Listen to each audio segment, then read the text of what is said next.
Welcome back to Empower tutoring once again. और जैसा कि मैंने कहा था कि हम अगले वीडियो में मिलेंगे एक नई कहानी के साथ। और कहानी बहुत ही मज़ेदार है। थोड़ी सी आपको कहीं कहीं लगेगा कि एक ऐसी वाली फीलिंग आई ओ, लेकिन कहानी तो कहानी है। कहीं ना कहीं आपके और हमारी लाइफ में ऐसी सिचुएशन आती है। और कहानी का नाम पहले जान लेते हैं। कहानी का नाम है the use of force. Title सुनकर लगता है कि मैं फ़िज़िक्स पढ़ाने वाली हूँ, बट आज फिज़िक्स की क्लास नहीं है, क्लास इंग्लिश की ही है। बहुत मज़ेदार सी स्टोरी है। ये स्टोरी लिखी है विलियम कार्लोस विलियम्स ने। ये एक पोएट रहे हैं और साथ ही फिजिशियन भी थे। तो शायद इनके कभी एक्सपीरियंस में ऐसा कोई केस रहा होगा जिसको इन्होंने यहाँ पर ये कहानी के रूप में पेश किया है। तो कहानी कुछ इस तरीके से है। अगर बात करें तो बहुत बड़ी स्टोरी नहीं है, एक सिंपल सी कहानी है। कहानी इस तरीके की है कि मिस्टर ऑल्सन हैं, एक फैमिली है। मिस्टर ऑल्सन जो है उसके हेड हैं, उनकी वाइफ है और उनकी एक बच्ची है छोटी सी। तो मिस्टर ऑल्सन जो है एक डॉक्टर को कॉल करते हैं, अपने घर बुलाते हैं। जब ये डॉक्टर जो हैं, जो ये कहानी सुना रहे हैं, इस कहानी में जो नैरेटर जो हैं वो कहानी सुनाने वाले जो हैं वो ये डॉक्टर ही हैं। तो ये डॉक्टर जब इनके घर पहुंचते हैं तो देखते हैं कि एक थोड़े हेवी शरीर की, एक लंबी चौड़ी सी हाइट है, अच्छा सा स्वस्थ शरीर है, क्लीन है, इस तरीके की महिला जो है, एक लेडी जो है वो दरवाज़ा खोलती हैं, पूछती हैं कि क्या आप डॉक्टर हैं, और फिर कहती हैं कि प्लीज़ एक्सक्यूज़ अस डॉक्टर, हमने उसे जो है किचन में रखा हुआ है जिससे कि थोड़ी सी गर्माहट वहाँ पर उसको मिले। अब किसकी बात हो रही है यहाँ पर? यहाँ पर बात हो रही है किसको इन्होंने किचन में रखा है? इन्होंने अपनी छोटी बच्ची को किचन में रखा है, क्योंकि किचन का जो एरिया है वो विंटर्स में ज़्यादातर गर्म होता है, क्योंकि अक्सर करके वहाँ खाना वगैरह बनता रहता है। तो वहाँ की जो हीट है वो वहाँ पर थोड़ी सी अब्जॉर्व होती है, तो थोड़ी गर्माहट होती है as compared to the rooms. बच्ची जो थी वो बहुत, मतलब बताने की यहाँ कोशिश की गई है कि फैमिली अच्छी है, वेल मेंटेन्ड रहते हैं, वेल ड्रेस्ड रहते हैं। फिर आगे बताया गया यहाँ पर कि जो बच्ची थी वो फुली ड्रेस्ड थी और क्योंकि वो तकलीफ़ में थी तो अपने पापा की गोद में लेटी हुई थी। उसके फादर ने उसको अपनी गोद में लिया हुआ था। डॉक्टर जो हैं वो आगे की तरफ बढ़ते हैं उस बच्ची को देखने के लिए। सभी लोग काफ़ी नर्वस दिखाई दे रहे हैं, काफ़ी परेशान हैं, क्योंकि बच्ची जो है काफ़ी लंबे समय से तकलीफ़ में है। और जब वो ये देखती है कि डॉक्टर आए हैं उसको एग्ज़ामिन करने के लिए, तो वो एक खा जाने वाली नज़रों से उस डॉक्टर को देखती है। आप जब बहुत तकलीफ़ में हैं, आप जब बहुत दर्द में हैं और कोई आपके उसी हिस्से को और ज़्यादा दबा दे, तो हम लोग लगभग स्क्रीम करते हैं। हमारे मुंह से चीख निकलती है और हम चाहते हैं कि कोई भी उस एरिया को टच ना करे, बिल्कुल दबाए ना, बिल्कुल छुए ना।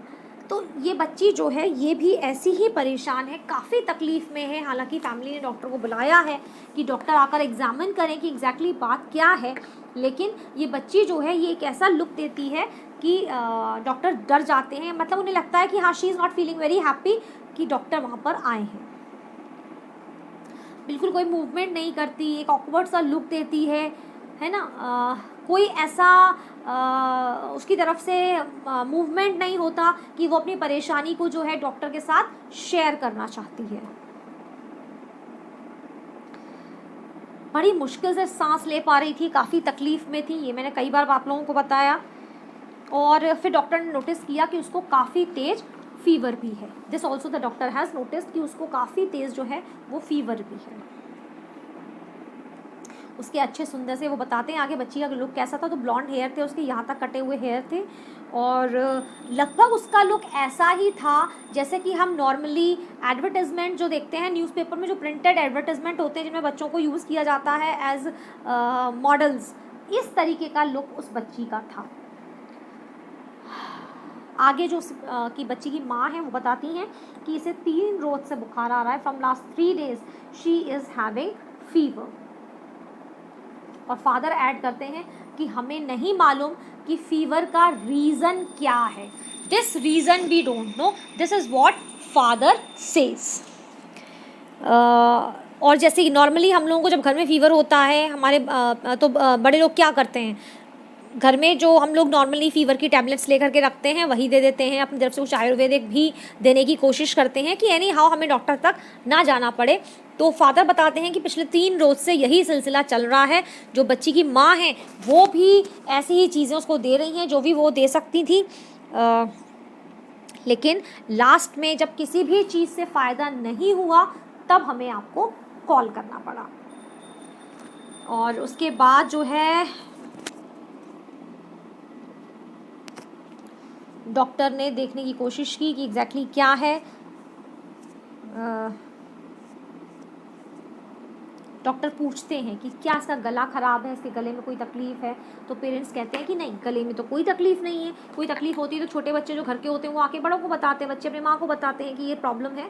तो इस बच्ची ने ऐसा कुछ भी नहीं बताया था अपने पेरेंट्स को, तो वो कहते हैं कि नहीं, गले में तो कोई तकलीफ़ नहीं है. और फिर माँ उस बच्ची से पूछती है कि बेटा क्या आपके गले में कोई तकलीफ़ है, क्या आपके गले में दर्द हो रहा है.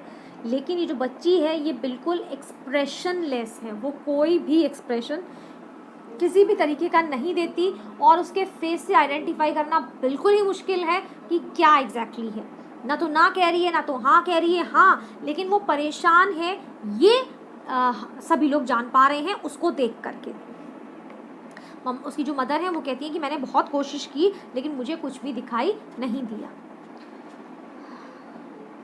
आगे बताया गया है कि जैसा कि ऐसे केसेस में ज़्यादातर होता है ये डिप्थीरिया हो सकता है. डिप्थीरिया एक सीरियस डिसीज़ है, ठीक है, जिसकी वजह से फीवर आता है, ब्रीदिंग में डिफ़िकल्टी होती है, स्वॉलो करने में डिफ़िकल्टी होती है. तो ये आगे बताया गया कि शायद ये डिप्थीरिया हो सकता है, जिस तरीके के सिम्टम्स यहाँ पर उस बच्ची में दिखाई दे रहे हैं.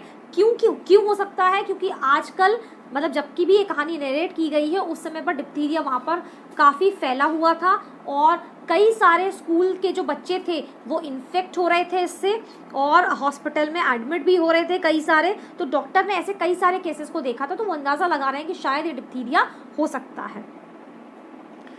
लेकिन उसको और कंफर्म करने के लिए डॉक्टर ये भी चाहते हैं कि जो बच्ची है उसे थ्रोट को एग्ज़ामिन किया जाए, देखा जाए यहाँ पर कि जो डिप्थीरिया को एग्ज़ामिन करने का तरीका यही है कि आप उसको थ्रोट को चेक करें. और जो एक डॉक्टर वाली लुक होती है, यहाँ डॉक्टर ने एक वैसा ही लुक दिया और वो उसको बच्ची के साथ इंटरेक्ट करने की थोड़ा सा कोशिश करते हैं कि बच्ची जो है उनके साथ थोड़ी सी फ्रेंडली हो जाए तो वो उसके बारे में और जान पाए. और उन्हें पता चलता है कि बच्ची का नाम है मैथिल्डा. वो उसे कहते हैं मैथिल्डा ओपन करो अपने माउथ को और मुझे बेटा अपना गला चेक करने दो. लेकिन उनके कहने पर भी इस बच्ची के ऊपर कोई फ़र्क नहीं पड़ता, वो डॉक्टर को कुछ भी नहीं करने देती है.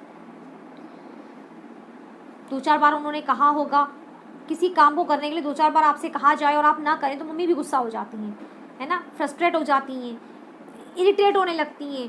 बस डॉक्टर के साथ भी धीरे धीरे यही हो रहा है क्योंकि वो अपनी तरफ से सारी कोशिश करने की सारी कोशिशें कर रहे हैं, लेकिन ये बच्ची जो है वो कोई भी एफर्ट नहीं ले रही है, डॉक्टर को सपोर्ट नहीं कर रही है, जिसकी वजह से डॉक्टर जो है धीरे धीरे जो है आप देखेंगे आगे कहानी में कैसे परेशान होते हैं. उन्होंने बताया उसको कि अपने दोनों हाथों से अपने माउथ को उन्होंने बताया कि ऐसे करके उसको ओपन करो अच्छे से और मेरे हाथ में कुछ भी नहीं है, बस मुझे केवल देख लेने दो आंखों से. जैसे छोटे जो बच्चों को पेसिफाई करते हैं डॉक्टर्स कि अरे कोई नहीं, अगर इंजेक्शन लगाना है तो बोलेंगे अरे कुछ नहीं बस चीटी काट जाएगी. तो इसी तरीके से सबका अपना अपना तरीका है. यहाँ पर भी डॉक्टर अपने तरीके से कोशिश कर रहे हैं उस बच्ची की प्रॉब्लम को जानने की. मम्मी कहती है कि देखो कितने अच्छे हैं ये और कितने काइंड हैं तुम और ये जो है तुम्हें बिल्कुल तकलीफ़ नहीं पहुँचाएंगे. तो डॉक्टर को थोड़ा सा इरिटेटेड लगता है कि अरे मैं क्या आया तकलीफ़ पहुंचाने आया हूँ. अगर कोई ये बोले कि नहीं डॉक्टर आए हैं लेकिन तुम्हें तकलीफ़ नहीं पहुंचाएंगे तो क्या डॉक्टर वहाँ तकलीफ़ पहुंचाने आया है. तो इस बात से वो थोड़ा सा चिढ़ भी जाते हैं और सॉरी मेरा थोड़ा सा कैमरा हिल गया यहाँ पर, थोड़ा सा वो चिढ़ जाते हैं और उन्हें बुरा भी लगता है, लेकिन फिर भी बीइंग अ डॉक्टर वो अपने काम को और आगे कंटिन्यू करते हैं और शांति के साथ उसको बच्ची को फिर से एग्जामिन करने की कोशिश करते हैं.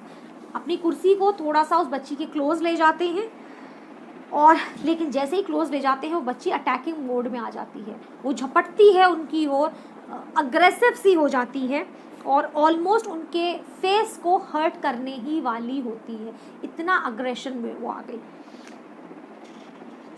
जब इस तरीके का बिहेवियर उसके पेरेंट्स ने देखा, मैथिल्डा के पेरेंट्स ने देखा, तो वो काफ़ी नाराज़ हुए, काफ़ी गुस्सा हुए और मतलब बहुत एम्बैरेस्ड फील कर रहे हैं कि डॉक्टर के साथ उनकी जो बच्ची है इस तरीके का बिहेव कर रही है। माफ़ी भी मांगते हैं डॉक्टर से और उसको डांटते भी हैं कि तुम कितनी गंदी लड़की हो और डॉक्टर तुम्हें देखने के लिए आए हैं, उसको धक्का भी दे देते हैं और तुम इस तरीके से बिहेव कर रही हो, अपनी प्रॉब्लम शेयर नहीं कर रही, बता नहीं रही, ये कितने अच्छे हैं। उसके बाद फिर से जब कहा कि ये कितने अच्छे हैं तो डॉक्टर को थोड़ा सा और गुस्सा आ जाता है। वो कहते हैं please don't call me like that, मैं यहाँ डॉक्टर हूँ और मैं यहाँ केवल अपनी ड्यूटी करने आया हूँ, अच्छे बुरे से मुझे कोई फ़र्क नहीं पड़ता, मैं यहाँ केवल आपकी बच्ची को देखने के लिए आया हूँ और क्योंकि मुझे लग रहा है कि इसको डिप्थीरिया हो सकता है और अगर डिप्थीरिया हुआ तो पॉसिबिलिटी है कि इसका सरवाइव करना मुश्किल हो जाए, शायद ये ना बचे, ऐसा भी हो सकता है क्योंकि उस समय उस माहौल में डिप्थीरिया से जो डेथ रेट था वो काफ़ी हाई था। लेकिन फिर भी इसे कोई चिंता नहीं है अपने कि मरेगी या जिएगी और ये इतनी परेशान कर रही है, ये अपने आप को अपने थ्रोट को दिखाना नहीं चाहती, तो ये सारी चीज़ें जो है डॉक्टर कहते हैं और फिर से उसको चाहते हैं कि वो बच्ची को फिर से मनाने की कोशिश करते हैं कि किसी भी तरीके से वो अपने गले को डॉक्टर को दिखा दे। लेकिन उस लड़की का कोई अब मूवमेंट नहीं होता, वो कोई एक्सप्रेशन भी नहीं देती है, बिल्कुल एक्सप्रेशन लेस जो है बैठी हुई है। लेकिन हाँ, उसके सांस लेने की, जब फीवर हाई होता है तो you breathe higher like this, तो वो इस तरीके से ब्रीदिंग कर रही है जिससे रियली में समझ में आता है कि वो काफ़ी परेशान है।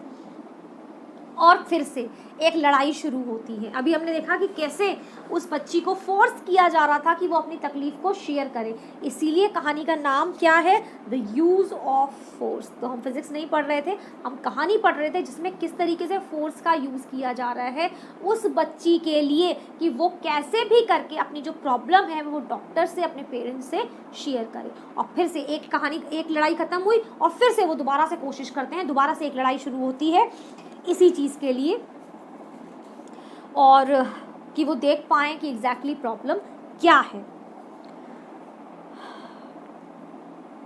लेकिन उससे पहले क्या क्या चीज़ें हो सकती हैं, वो सारी बातें डॉक्टर ने उसके पेरेंट्स को बता दी थी कि शायद हो सकता है, जहाँ तक मैं समझता हूँ, इसके गले में प्रॉब्लम है और ये मुझे डिप्थीरिया के सिम्टम्स लग रहे हैं जिसके साथ कि इसका सर्वाइव करना भी मुश्किल हो सकता है।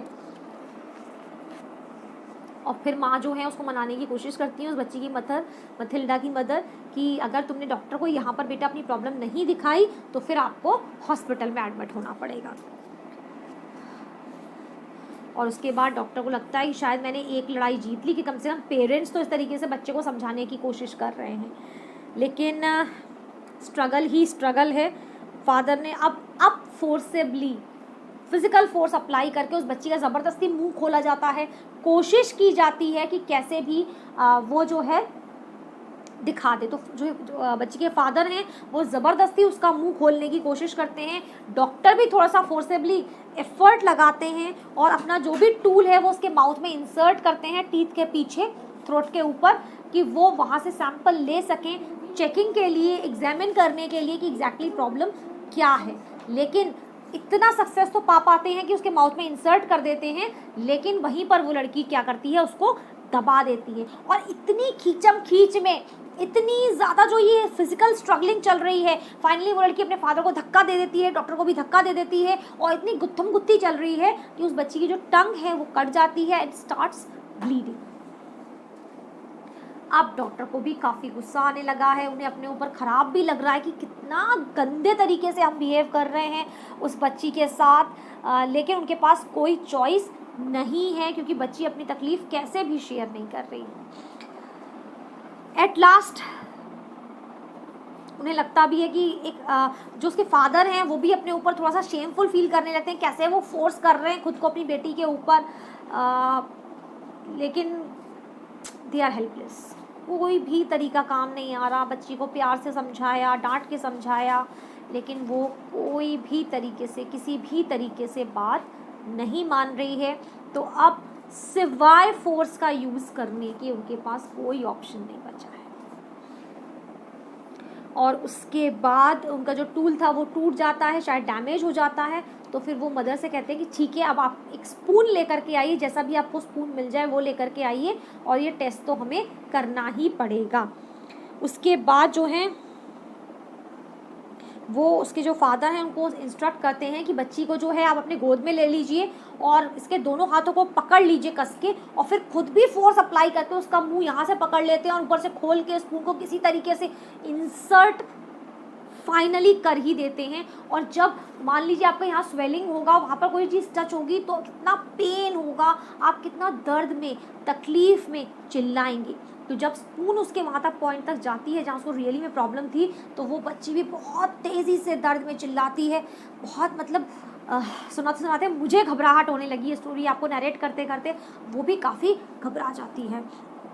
लेकिन फाइनली डॉक्टर ने वो स्पून इंसर्ट करके उसमें जो भी उन्हें सैम्पलिंग लेनी थी एग्जामिन करने के लिए वो उन्होंने ले ली।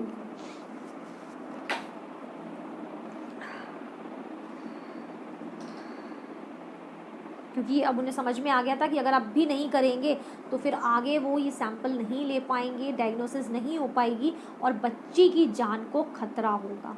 और ऐसी चीज़ें वो कई सारी अपने आंखों के आगे होते हुए उसी रिसेंट टाइम में, उसी टाइम पीरियड में देख रहे थे। और जब उन्होंने सैंपल ले लिया, बच्ची को छोड़ दिया उसके फादर ने, उसके हाथों को रिलीज़ कर दिया। हालांकि वो काफ़ी चिल्लाती रही कि छोड़ दो, मेरे हाथों को छोड़ दो, मुझे मत पकड़ो, मुझे जाने दो। छोटे बच्चे नॉर्मली ऐसे ही करते हैं, लेकिन कोई चॉइस था नहीं। सैम्पलिंग हो गई और उसके बाद में डॉक्टर सोचते हैं कि ये कितना इडियोटिक बिहेवियर है। पहला तो ये कि आप जो है अपनी प्रॉब्लम को शेयर नहीं कर रहे हैं। अगर उस बच्ची ने प्रॉब्लम शेयर कर ली होती तो इस तरीके से उन्हें फोर्स अप्लाई नहीं करना होता, बच्ची की टंग नहीं कटती, शी वुड नॉट हैव ब्लीडेड। और